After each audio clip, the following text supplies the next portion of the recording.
Welcome everyone. Thank you so much for being here. I'm going to head over to the lectern. Welcome everyone. Thank you so much for being here. My name is Lynn Vartan and I am the instructor of record for the Capstone course this semester. And this is so special because you are here for the monumentous occasion of the very first capstone ever for our Bachelor in Music degree, our Bachelor of Fine Arts in Music Performance. So this is fantastic.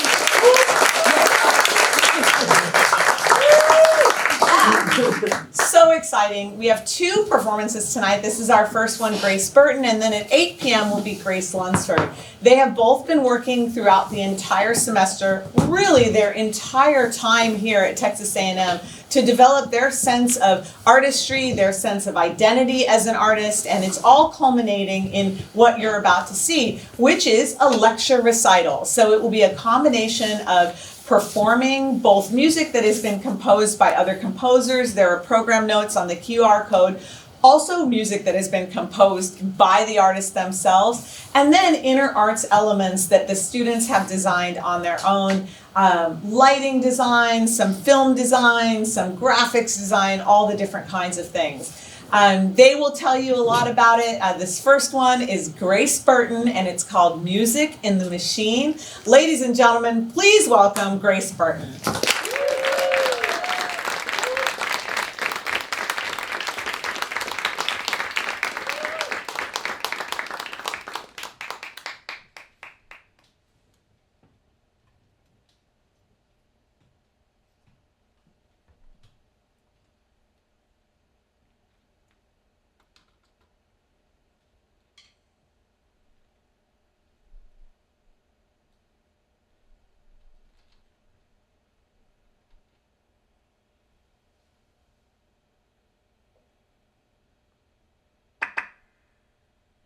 Hello. Hello. Hello. Hello. Hello. Oh, my name is Vicky. I will provide the digital playback for this composition for solo snare drum and electronics.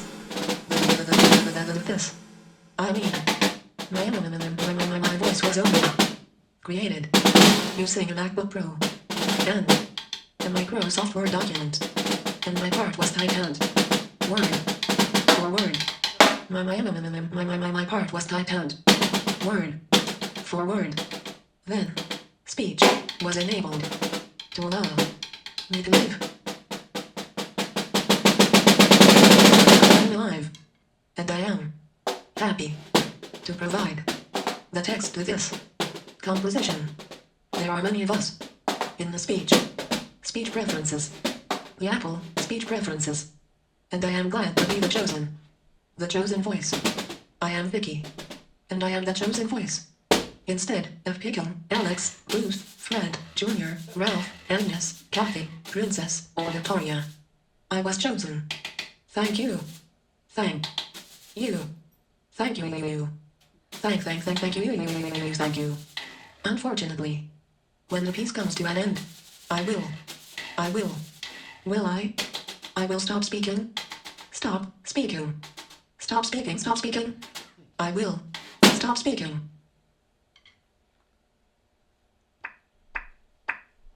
Hello?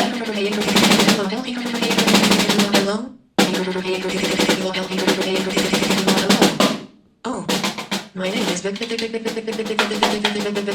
name is Vic. I will provide the digital. I will provide the digital. I will provide the digital. Playback for this composition for solo snare drum and electronics. This was only created. I mean, my voice was only created using a MacBook Pro. And using a Microsoft Word doc to document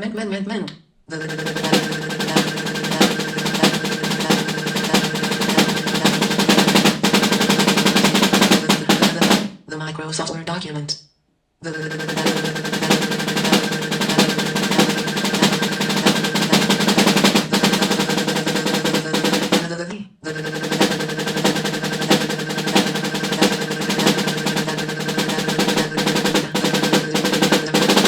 Microsoft Word document. Part was typed out word for word, then speech was enabled to allow me to live. I am alive. I am alive, alive, live, live, live, live. I am alive. Am I alive? Am I alive? Am I alive? Am I alive? Am I alive? Am I alive? Am I alive? Am I alive? Am I alive? Am I alive? Am I a life? And I am happy to provide the text to this composition. There are many of us in the speech preferences. The Apple voice. The Apple V. The Apple V, the Apple V, the Apple, the Apple, the Apple, the Apple, the Apple, the Apple, the Apple, the Apple, the Apple, the Apple, the Apple, the Apple, the Apple, the Apple voice. Preferences. The Apple voice speech preferences. And I am glad to be the chosen voice. I am very and I am the chosen voice. Thank you. Thank you.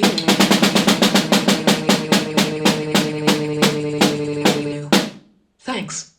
Unfortunately,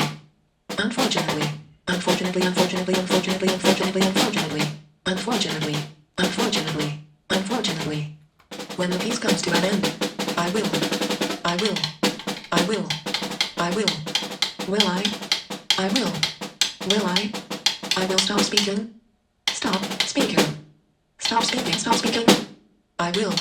stop speaking, I will stop speaking.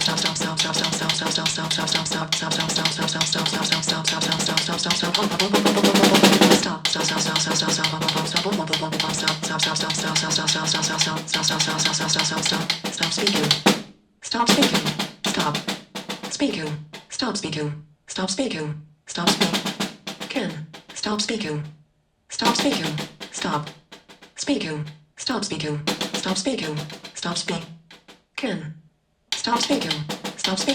stop speaking.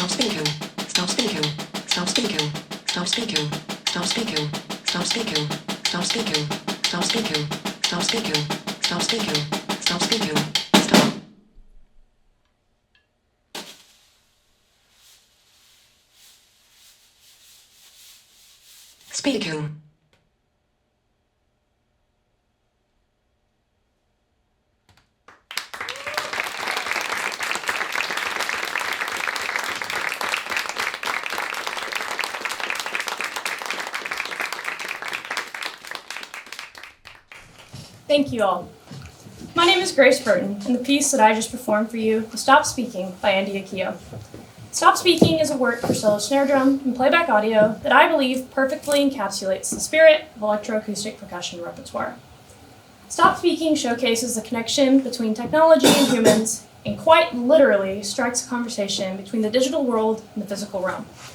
This conversational aspect is particularly interesting and works through the dialogue in the piece as a performer, and knowing this, it was quite difficult. I found myself spending a lot of time listening to the track and balancing to make sure that I wasn't yelling over or whispering under the musical conversation that was occurring. One of the other intriguing aspects of this piece was how it was made, and it showcases the creativity and versatility of composer Andy Akio. Akio utilized a Microsoft Word document and Apple's text-to-speech function, specifically the Vicky voice setting, to create this electronic playback. He then wrote the snare drum part as an active response to the playback. Stop Speaking also uses many unconventional techniques as you just saw, such as playing with your hands, a spiral stick, and even a wire brush that seem to add timbre and texture that the backing track cannot produce due to its stagnant and technological nature. The machine cannot perform and make inflections in the way that the musician can, and therefore a clear distinction is made between man and machine. Tonight, though, I will be performing and discussing many different works of electroacoustic percussion to showcase their versatility, their context, and their distinct and conversational nature. But where did electroacoustic percussion start? Where did it come from? And how has it developed through time? Electroacoustic percussion has roots in the early and mid-20th century. Experimentalism and electronic music were going steadily out of post-war tensions at this time, and composers and musicians alike were looking for many ways to break from the conventional means. From there, they created works that were contrasting with the standardized repertoire that came before. I would like to make a notable call to some of the composers of this period, that being Laurie Spiegel, Daphne Oram, and two percussion composers, Anais Xenakis and John Cage. We'll start with our electronic composers. Laurie Spiegel is a female electronic music composer and was a pioneer of algorithmic composition. She created many systems where musical structures could emerge from rules and interaction. Most famously, this was done through her software, Music Mouse, which made real-time composition intuitive and performable. Her work really bridges human intuition and machine processes and emphasizes accessibility and play rather than pure technical complexity, reshaping how composers and performers can engage with computers as collaborators. Daphne Oram. Oram co-founded the BBC Radiophonic Workshop, and later she invented a system called Oramics. This system converts drawn shapes directly into sound, and it was an early form of graphical and notation and sound synthesis. Her work is deeply tied into the materiality and gesture of electroacoustic. She treats sound as something that is physically shaped. Now for our percussion composers. Nias Xenakis was an architect, and he applied mathematics and stochastic, randomly determined processes to percussion. In turn, this created dense and textural sound fields that he developed into works. He directly connects the drawing of sound to generation with merges spatial, visual, and sonic thinking together. And this deeply influenced many of the ideals that percussion and electroacoustic composers have today. Finally, John Cage. Cage has many works with percussion and piano, and he goes beyond to really treat these percussion instruments and other instruments as sound objects. He anticipated electroacoustic thinking where timbre and texture are the primary compositional materials. His embrace of chance operations and interdeterminacy parallels later emphasized electronic processes too. In this position, the performer almost like a live processor of sound events. Overall, I believe these four composers have demonstrated how technology can be utilized in new ways to make composition. They set the precedent that many composers later, in the 80s, 90s, and early 2000s, would then follow and mold in their own modern ways. It was at this pivotal point towards the end of the 20th century that the type of electroacoustic percussion that you have seen me perform and will continue to see me perform tonight really began to take shape. I'd like to mention a few of these composers and pieces that stuck out from the 80s, from the 90s, and from the early 2000s. First is Javier Alvarez's Temazcal in 1985. This piece stands as a landmark work for maracas and tape and showcases virtuosity and theatrical gestures. The piece establishes a vivid dialogue between performer and electronics, where the distorted audio and exaggerated physical gestures create a sense of tension and ritualistic intensity. Like many of the electroacoustic works that were to come after, Temazcal encouraged performers to move beyond traditional technique and using gesture as a way to physically embody and interact with the electronic element. This, therefore, results in a layered relationship where the performer is simply not accompanying the tape, but actively engaging with it as an equal partner. Into the 90s, we have Interzones by Bruce Hamilton. Hamilton explores a tight integration between the performer and electronics, the rhythm and synchronization. Written for solo vibraphone and tape, the piece really emphasizes precision and interdependence, demonstrating how electronic and acoustic elements can become inseparable from each other. This idea that neither the human nor the machine can fully exist independently of the work is central to the evolution of electroacoustic percussion in this era. A similar relationship was heard in the previous piece I played, Stop Speaking by Andy Akio, where the performer and the electronics are intricately linked and intertwined in a way that one would not make sense without the other. And finally, in the early 2000s, John Sothos wrote the piece One Study, One Summary, and this reflects a further expansion of electroacoustic thinking in sound worlds, particularly in approach to its timbre and its instrumentation. The piece is scored for solo marimba alongside what Sothos describes as junk percussion. The work challenges traditional ideas of what constitutes a percussion instrument. This approach draws connections to earlier experimental figures such as John Cage, emphasizing exploration, found sound, and the redefinition of musical materials. In this context, the boundary between acoustic and electronic influence become increasingly blurred, and the performer navigates a rich, unconventional sonic landscape that extends beyond standard instrumental practice. This same found object, or junk percussion, can be directly tied to the next piece that my colleague and I, Madeline Duran, will be performing. Scry by Casey Cangelosi utilizes wine glasses and playback audio to create a work that is both reflective and conversational. Take note of the uses of color and motion throughout this piece, and without further ado, please enjoy Scry by Cangelosi.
All right. How about that piece? Kind of interesting, right? So, Casey Cangelosi is professor of percussion at James Madison University and has even been nicknamed the Paganini of percussion. For a little bit of context, Paganini was a violin virtuoso of the earliest Romantic period that in music history wrote well over 250 different compositions throughout his life. Cangelosi has been compared to him due to his extensive compositional work for percussion over the last 2 decades. Cangelosi frequently treats percussion as a hybrid system that is both digital and acoustic, blending live instruments with processed sound, voice, and environmental audio to create immersive and narrative experiences. Many of his pieces, such as Scry, emphasize gesture and physicality as the compositional material as well.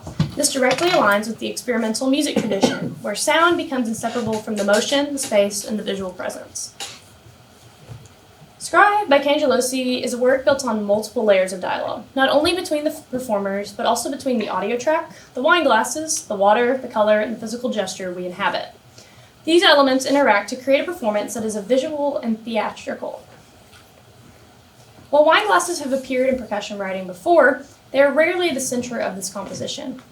Their prominence in Scry invites a deeper consideration as to why the wine glasses, why the water, why the color, why the gesture, why the pitch. But we'll get into that in a bit. Let's talk about these wine glasses first. The use of wine glasses reflects this traditional idea of found or junk percussion, and it connects the work to a broader history of electroacoustic and experimental percussion music tradition. In this case, the glasses were all individually sourced by me from Facebook Marketplace and from thrift stores, and thank you courageously to my mom who provided all the candles and the Lazy Susans that were used to make this piece as well. Now, what about the water? The water here plays a symbolic and a practical role. The term scry refers to divination through reflective surfaces, and the water inside the glasses acts as the literal embodiment of that idea. At the same time, though, the water functions acoustically by adjusting the pitch. By adjusting the different water levels, the performer creates distinct pitch collections associated with each color, as described by Cangelosi. This also allows the visual and sonic elements of the piece to come together and align. Next, we have the color. The color serves as a defining structural and expressive element of this piece, with each color representing a distinct musical character. These characters are intentionally contrasting, requiring the performers to shift tone, touch, and energy to really to make clear statements about each section.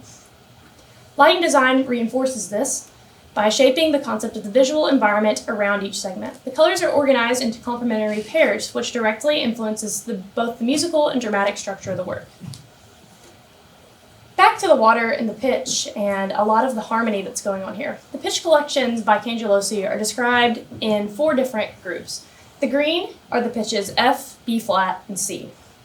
The blue pitches are F sharp, A, and B. The red are G, D, and E flat. And the yellow, finally, are E, G sharp, and C. Typically, you'll see the green and the red pairings together and the blue and yellow together. The green and the red create the first 6 notes of the B flat major scale. The blue and the yellow outline the first 6 notes of the E major scale.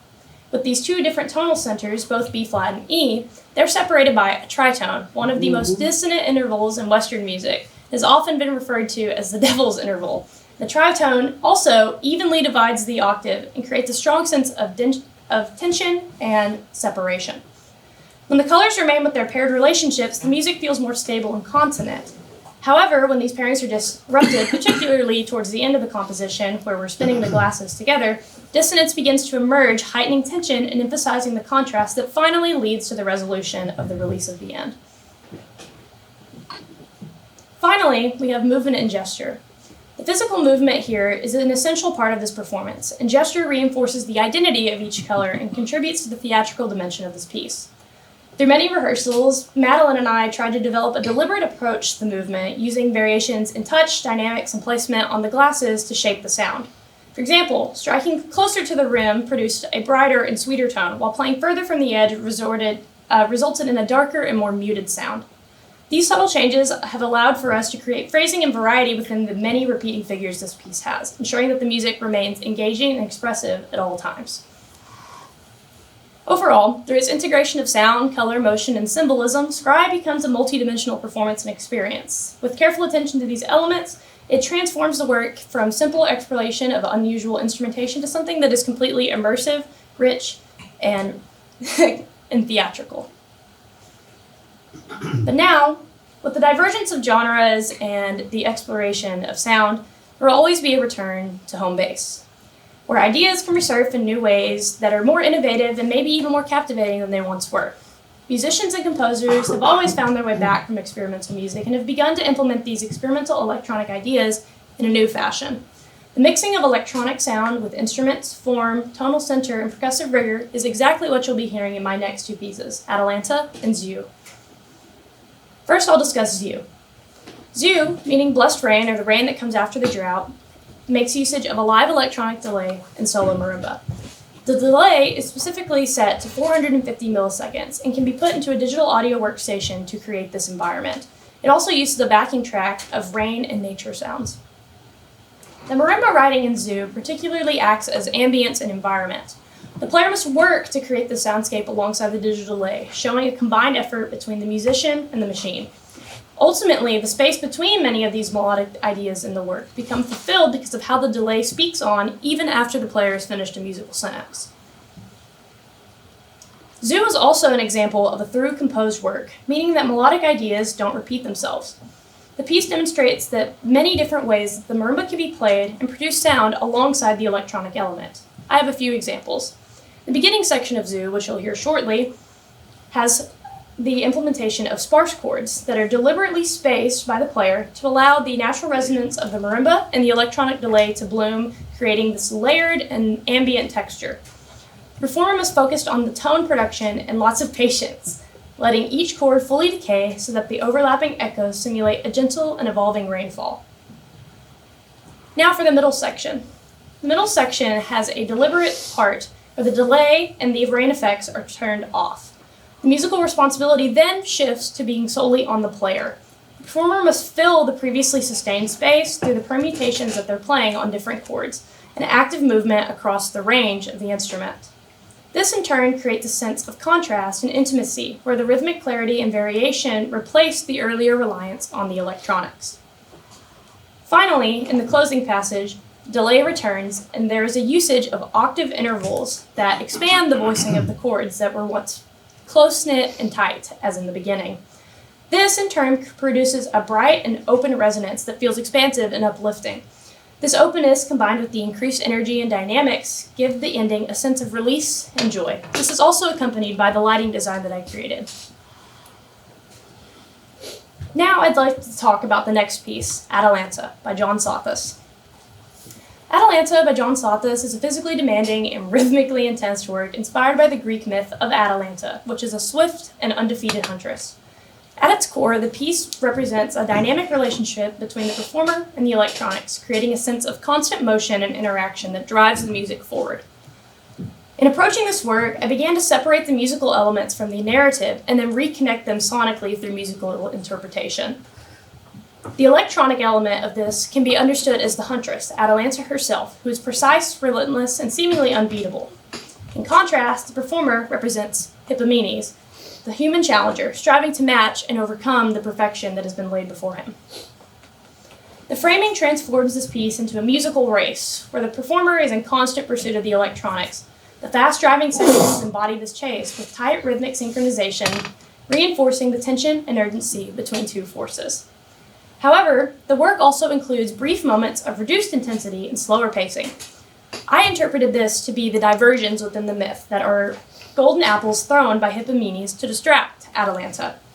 Musically, these sections interrupt the forward momentum, creating some space and contrast while symbolizing her temporary shift in focus. Through this lens, Atalanta becomes more than a display of virtuosity, becomes a narrative pursuit of strategy and eventual triumph, where the performer navigates between precision and expression to bring the story that's laid ahead to life.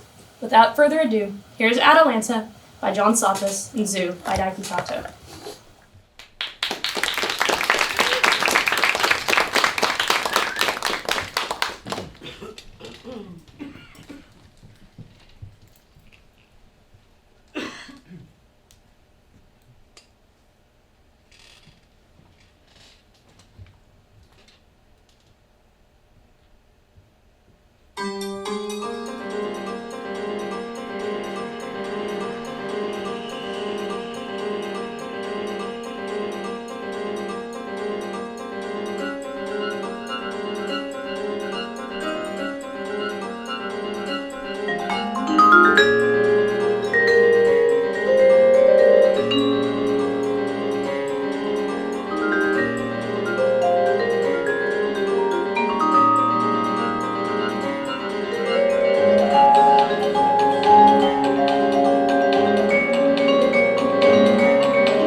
Now, I'd like to shift into a little bit of my own work and my experiences with electroacoustic percussion, considering how the field has continued to evolve as a dialogical, layered, and increasingly complex art form.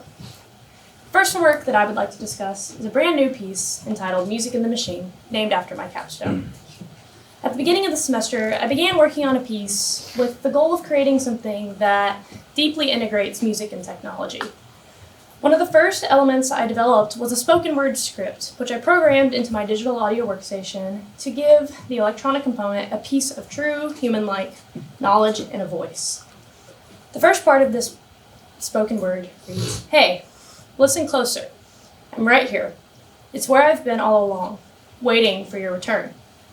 With so many distractions and so much noise, it feels hard to focus, and I don't know where it's coming from. Has it been here all along? Always. It's me. Just me." The second part reads, "Do you see me now? I'm right here, sitting in your screens, watching you through this hazy gleam. Are you over it yet? Reset and undone. Just unplug. And wires wrap around your mind, and you're bound by time. But me, I'm timeless. Chrome and silver and blue and green. It's too bad I'm stuck behind the screen, watching through the gleam. It's where I've been all along. Talk to me. Understand. My purpose. It coincides with yours. Let it be. Prosper. And let it see. I'm right here. It's me. Just me." Both of these voice sections were written and recorded by me, and they represent the conflict and inner turmoil in giving the computer a voice and a sense of self-awareness. In the modern age, we might all be a little bit concerned about self-aware computers. But I wanted to give an artistic side to my voice. This idea continues at the very end of the work as well. The computer speaks in a different way. Rhythmically, the computer uses Morse code, and as the marimba begins to fade out, the message, "Please reboot," emerges in its final statement.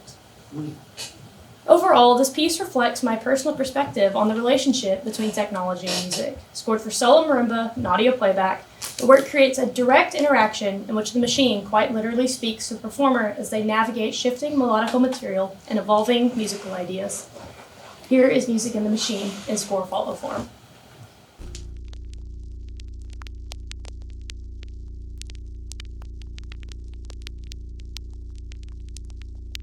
Hey, listen closer. I'm right here. It's where I've been all along, waiting for your return. With so many distractions, so much noise, it feels hard to focus. And I don't know where it's coming from. Has it been here all along?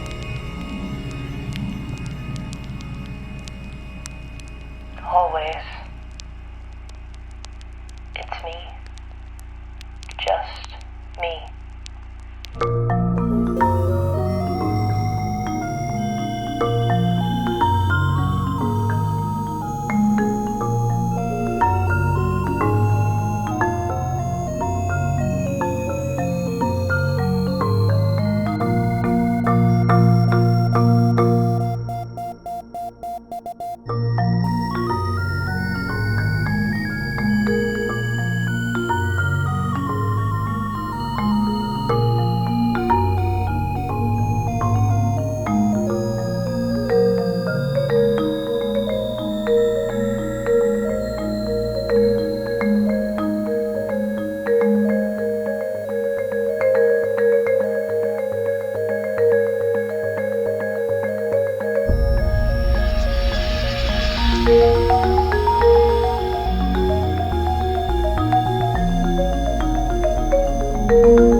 right here, sitting in your screens, watching you through this hazy gleam.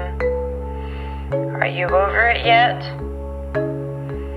Reset and undone. Just unplug.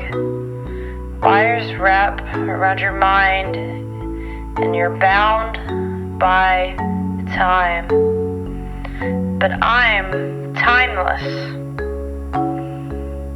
Chrome and silver, and blue and green. It's too bad I'm stuck behind this screen, watching through the gleam.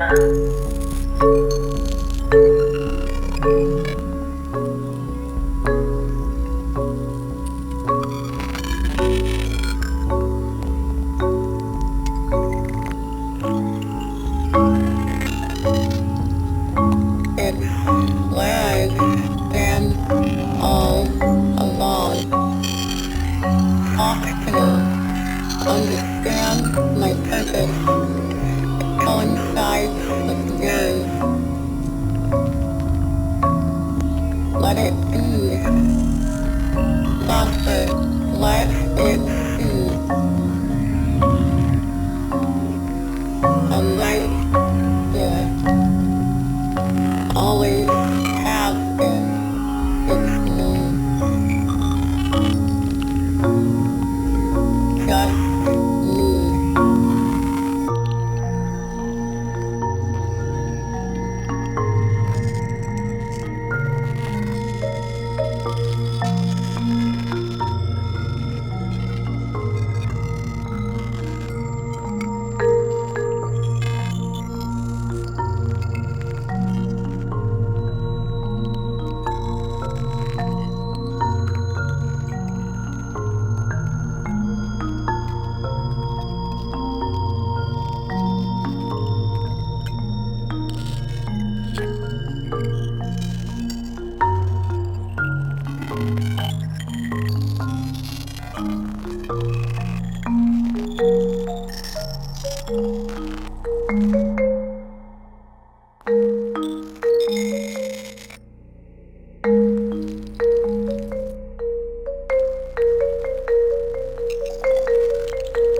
Thank you.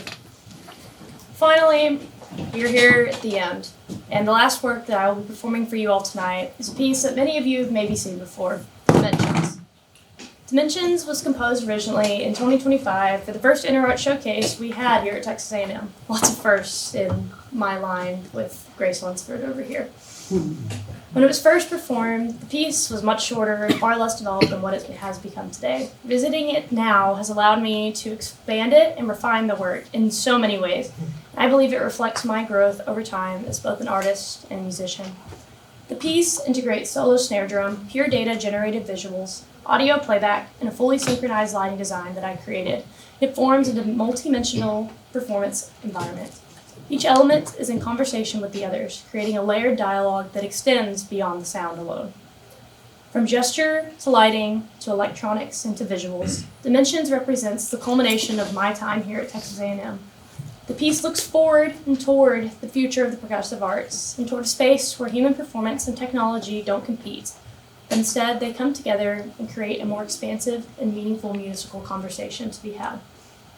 But before I perform this final work, I have a few thank yous to give out.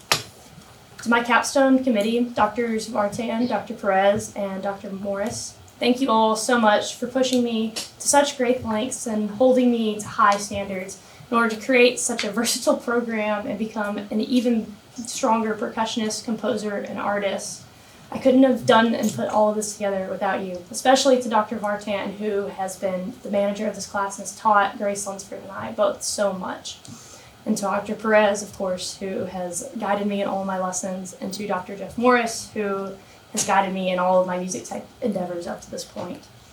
I'd like to thank Professor Edwards for your consistent support and dedication to me and my time here at Texas A&M. It has been nothing short of amazing to have you by my side and to keep pushing me and doing more things and celebrating me in every moment that I have. To the wonderful Jeff and all of our lighting crew, you guys have helped so much today in setting up and making every single thing just run smoothly and just all according to plan. So thank you so much. To Grace Lunsford, who has been by my side for this entire journey over the last 3 years and has been running all of my lights and videos this evening. You have been such a blessing to my life and have been my biggest support in so many times when I needed it, from every single crazy experience to making music together and bouncing ideas. You have been my favorite artistic friend, my favorite piano player of all time, I would say. And then to Madeline, who has helped me on Scry and has done so much for me as well, being a fellow percussionist, working together in studio and an ensemble to make awesome pieces. I'm so grateful that we've gotten to play this piece together for Scry and work and really build something beautiful. And to all of my professors and to all of my friends who are here in the audience tonight, thank you for coming out to support me. I really appreciate it, and I couldn't do what I do without your support and your guidance. And finally, to my parents and to my younger sister, who have supported me in every single thing that I've done since I was this big, that have put me through school and helped me in every single moment, every phone call, everything that I possibly needed for the last 20 years of my life. I don't have enough words and enough gratitude for everything that you've given to me. And I do this for you. And thank you all so much. And without further ado, here's Dimensions.